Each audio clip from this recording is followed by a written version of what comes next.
우리가 말씀을 듣기에 앞서서 늘 민수기 6장으로 서로 축복합니다. 여호와는 내게 복을 주시고 너를 지키시기 원하며, 여호와는 그 얼굴을 내게 비추사 은혜 베푸시기를 원하며, 여호와는 그 얼굴을 내게로 향하여 두사 평강 주시기를 원하노라. 우리가 아론의 자손 제사장들에게 하나님께서 이렇게 축복하라고 했는데, 왕 같은 제사장이 우리가 서로를 축복합니다. 또 예배 순서마다 성도의 교제 시간에는 주님의 이름으로 사랑하고 축복합니다, 이렇게 우리가 인사를 건넵니다. 교회 올 때마다 이런 축복과 격려가 힘이 되기도 합니다. 세상에서 수고하고 무거운 짐진 자들이 주님 앞에 와서 주님을 찬양하고 형제와 자매가 함께 이 축복의 언어를 나누는 것이 우리에게 얼마나 큰 기쁨이고 행복인지 모릅니다. 그리고 하나님의 말씀으로 도전을 받고 은혜를 받습니다. 저는 여기서 가끔 그런 생각을 합니다.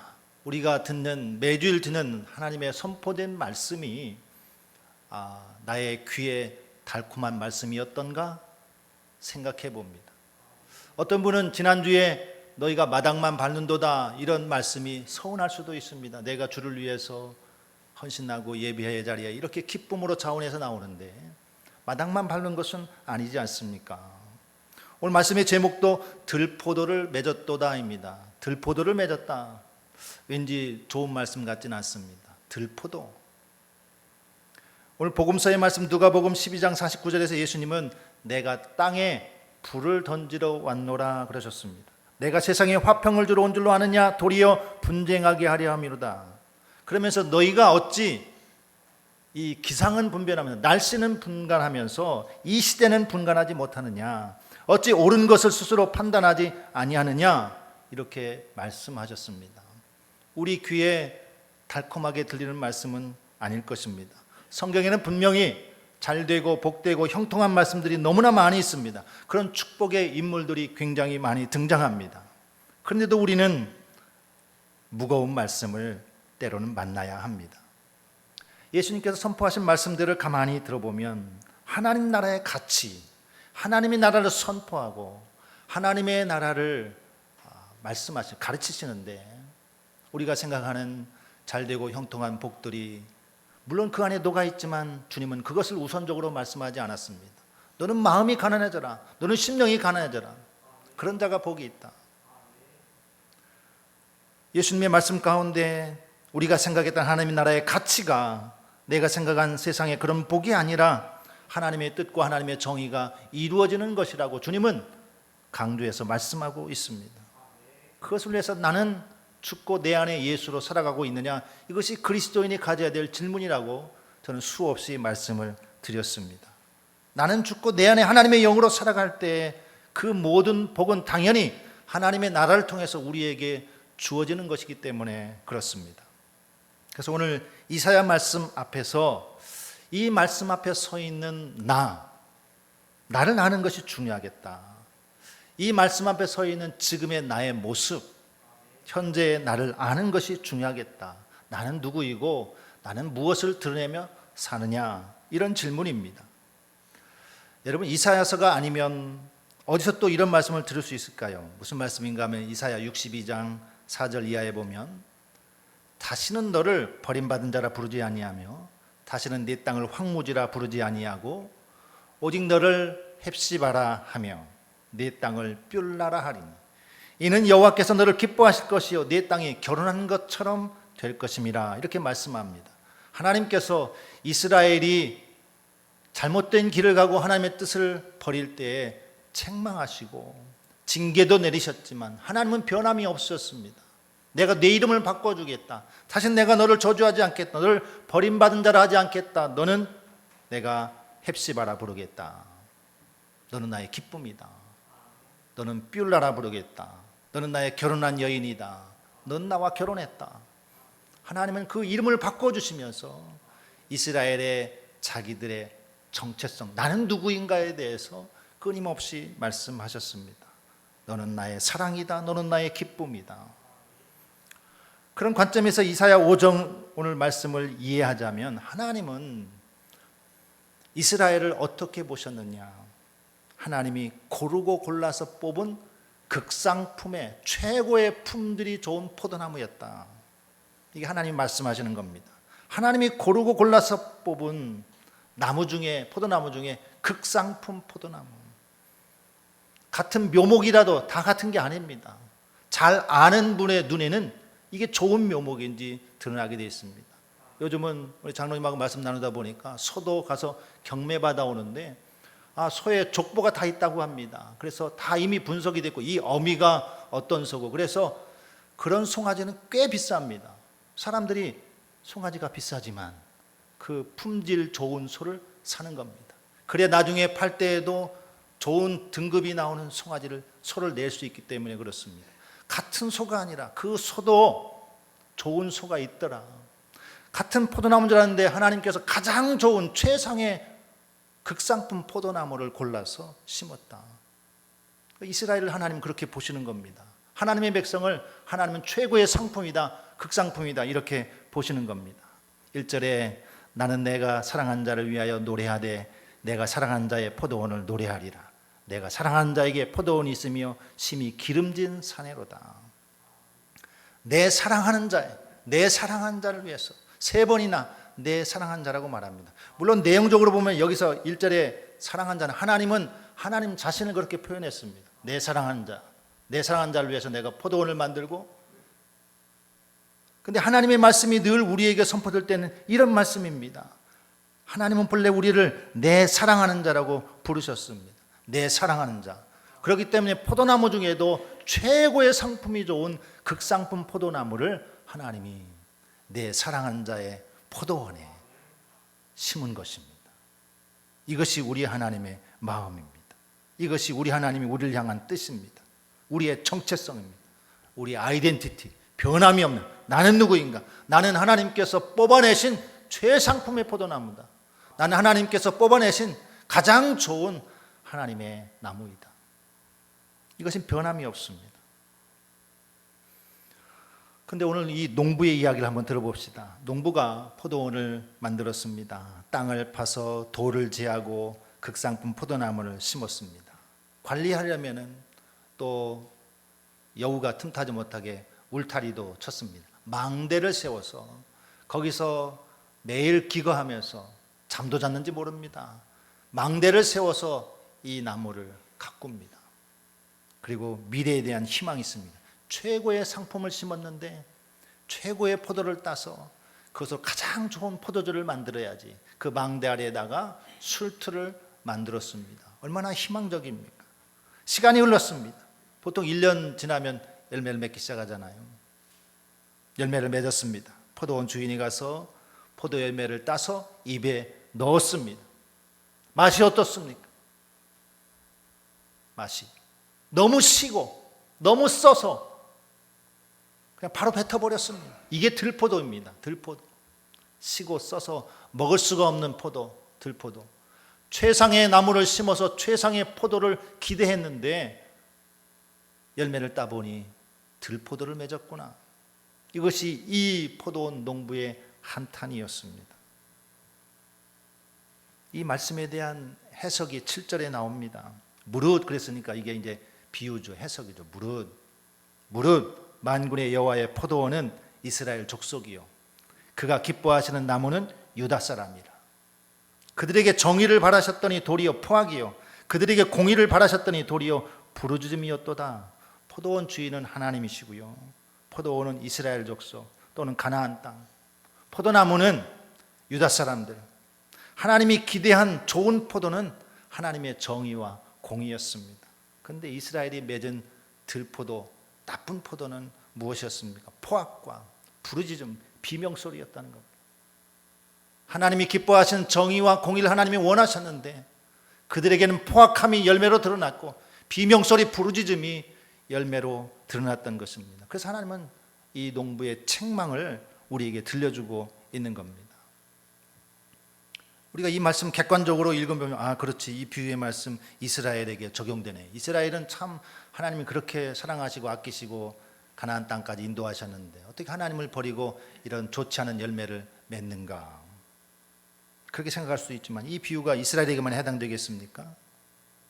이 포도원의 비유를 읽으면서 우리는 하나님이 내게 말씀하시는 것을 들어야 될 것이고 나의 현주소를 알아야 될 것이고 나의 삶의 방향을 다시 정해야 될 것입니다. 하나님 우리에게 가장 좋은 최상의 극상품의 포도나무 심은 좋은 포도원을 만드셨는데 우리를 한 그루 한 그루 정말 하나님께서 심으시고 기대하시고 하나님 나라의 가치 우리가 얼마나 잘 드러낼지 그렇게 바라보시면서 나가는데 우리가 어떤 열매를 맺었던가, 우리가 어떤 열매를 하나님께 드렸던가. 이 비유에 나오는 포도원의 1차적인 의미는 이스라엘과 가나안 땅일 것입니다. 1절 끝에 보면 이 포도원이 있는 곳이 어떤 곳인가, 심이 기름진 산에로다 그랬습니다.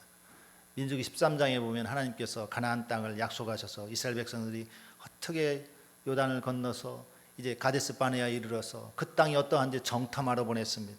정탐꾼들이 갔다 와서 보고할 때 어땠습니까?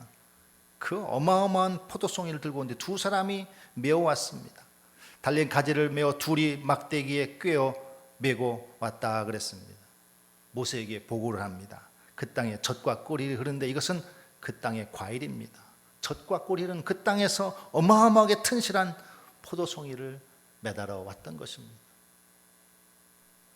그 가나안 땅에 들어갈 때 하나님께서 마치 돌을 제하고 포도농사에 잘 짓도록 하기 위해서 가나안의 포악한 원주민들을 하나하나 제거하시고 전쟁에서 이기게 하시고 여리고성에서 이기게 하시고 그 가나안 원주민들을 모두 하나하나 다 몰아내었습니다. 이스라엘이 가진 무기가 뛰어나서가 아니었습니다. 그들은 이미 철병기를 가지고 있는 무시무시한 민족인데 이스라엘이 가진 것은 무기가 아니었습니다. 가라, 돌아라, 외쳐라. 하나님이 함께 하시는, 전쟁은 하나님께 속한 것이기 때문에 내가 그것을 너에게 주었다 하면 그들은 믿음으로 나아가서 그 전쟁에서 이기고 승리했던 것입니다. 그렇게 모든 돌을 제거해버리고 울타리를 만들고 좋은 포도원을 심었습니다. 가나안 땅에 들어와서 그들은 하나님께 예배하며 나아가기 시작했습니다. 그런데 우리가 지난주 말씀에도 들었지만 그 무수히 많은 재물 내가 이제 더 이상 필요 없다. 그 무수히 많은 짐승의 피 나는 더 이상 가져오지 마라. 내 마당만 밟지 마라. 헛수고하지 마라. 더 이상 받지 않겠다. 재물이 부족해서가 아니고 예배가 부족해서가 아니고 정성이 부족해서가 아니라 너희가 진심으로 내가 원하는 것을 행하느냐, 너희가 진심으로 나의 마음을 아느냐. 내가 기뻐하는 제사는 그래서 상한 마음이라 그랬습니다. 하나님 앞에 내가 어떻게 해야 될까요? 어떻게 살아야 될까요? 우리가 어떻게 나아가야 될까요? 날마다 가슴을 치면서 하나님 앞에 나아가는 그 모습을 하나님은 원하셨습니다. 그런데 삶에서 포악이 드러납니다. 약자와 고아와 과부들을 무시합니다. 나는 정의다 외쳤는데 그들은 포악을 말했습니다. 나는 공의다 말했는데 그들은 부르짖은 비명소리가 들리게 했습니다. 왜 이렇게 되었습니까? 하나님께서 이스라엘이라는 포도원을 잘 가꾸고 극상품의 포도를 맺기를 원하셨는데 안타깝게도 유감스럽게도 거기에 들포도만이 열렸습니다. 아무짝에도 쓸모없는, 도저히 먹을 수가 없는, 포도주도 담글 수 없는 그런 들포도를 맺혔던 것입니다. 우리 인생도 돌이켜보면 하나님께서 우리를 얼마나 사랑하시고 우리가 각자 다 부른 시기 만난 시기는 다르지만 하나님께서 저와 여러분을 하나님의 자녀 삼아 주시고 우리를 하나님의 최고의 상품으로 좋은 포도를 만들어 심어놨습니다. 우리가 날마다 주님과 동행한다고 여주 동행 고백하면서 하나님과 함께 나아갑니다. 그런데 우리의 삶에서 정말 하나님이 기뻐하시는 열매가 드러나고 있는가? 이것을 돌아보는 일은 마땅한 일입니다. 하나님이 기뻐하시는, 하나님이 원하시는 그런 하나님의 뜻을, 하나님의 기대에 맞춰서 우리가 살아가고 있느냐, 좋은 포도를 맺고 있느냐, 아니면 들포도를 맺고 있느냐. 예수님은 포도원 이야기를 우리에게 이렇게 들려주셨습니다. 요한복음 15장에 보면 나는 참 포도나무요 너희는 가지라 그랬습니다. 나는 참 포도나무요 또 내 아버지는 농부라 그랬습니다. 예수님께서 당신을 참 포도나무라고 말씀하시고 아버지는 포도원 농부라고 하셨습니다. 무릇 내게 붙어있어 열매를 맺지 아니하는 가지는 아버지께서 그것을 제거해 버리시고 무릇 열매를 맺는 가지는 더 열매를 맺게 하려 하여 그것을 깨끗하게 하시느니라. 극상품 포도나무가 좋은 열매를 맺어야 되는데 만약 들포도를 맺었다면 어떻게 해야 될까? 하나님은 그것을 제거해 버리시고 깨끗하게 하시고 좋은 포도나무 맺도록 만들어 주신다. 그럼 어떻게 우리가 좋은 포도를 만들어야 됩니까? 무엇을 어떻게 해야 됩니까? 그래서 요한복음 15장의 말씀 우리는 이렇게 해석합니다.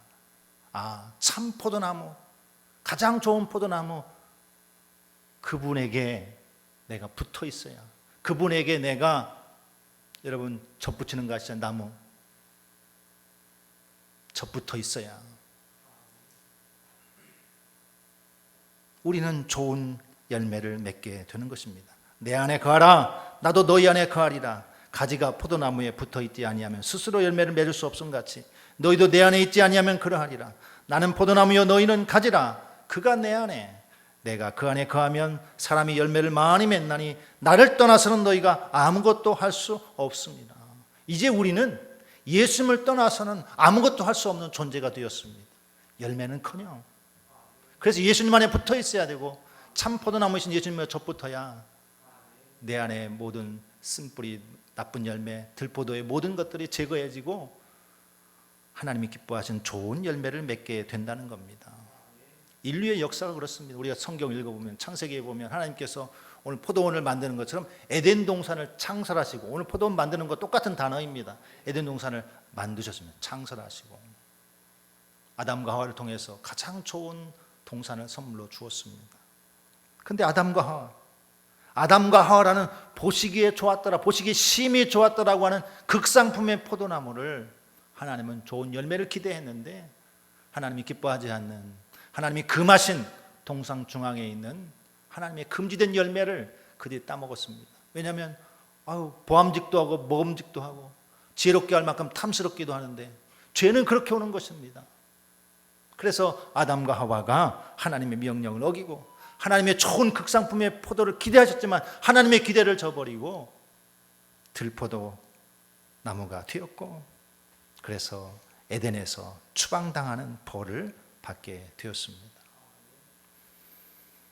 다시 처음에 질문은, 나는 누구인가? 우리는 누구인가? 우리는 서로 축복하고 우리는 하나님의 은혜와 긍휼을 받은 자이고 우리는 극상품의 포도나무라는 것을 알았습니다. 이것은 표현하지 않습니다. 두 번째, 나에게 열매가 있는가에 대해서 우리는 다시 생각해야 되고, 우리가 참 나는 무익하구나, 내가 그동안 들포도 열매를 맺고 있었구나 라는 것을 자각하고 돌이켜야 될 것입니다. 왜 예수님의 말씀이 늘 무거울까? 왜 예수님 말씀이 책망도 많이 들어있고 하나님의 가치가 왜 이렇게 무거운 것일까 생각한다면 우리 자신도 좀 무겁게 받아들여야 되지 않을까? 내가 정말 좋은 포도를 맺고 있는가? 아니면 왜 나는 들포도를 맺고 있는가?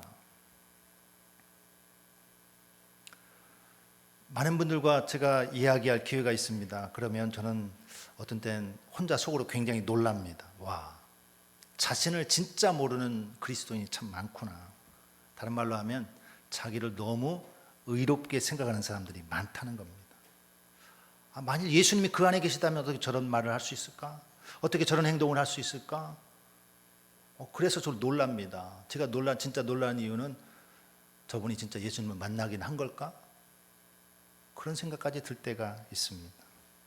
우리가 예수님 안에 붙어 있어야, 예수님의 젖 붙어 있어야, 그래야 우리에게 좋은 열매를 맺습니다. 주님은 그것을 아시기 때문에 요한복음에서 보혜사 성령을 약속하시죠. 내가 아버지께로 가면 너희에게 또 다른 보혜사가 와서 내가 한 말을 생각나게 하고 그 말을 너희가 지켜 살 수 있도록 돕는 헬퍼 보혜사 성령을 주시겠다. 그래서 그 성령을 간절히 기다리던 사도행전의 성도들이, 수많은 사람이 있지만 120명이 간절히 기도하다가 성령의 충만함을 받았습니다. 그들이 이제 담대히 나가서 그동안 문 걸어 잠그고 숨고 뒤로 빠지고 주저주저하고 그런 자들이 담대하게 나가서 예수님의 부활의 복음을 전하는 계기가 되었습니다.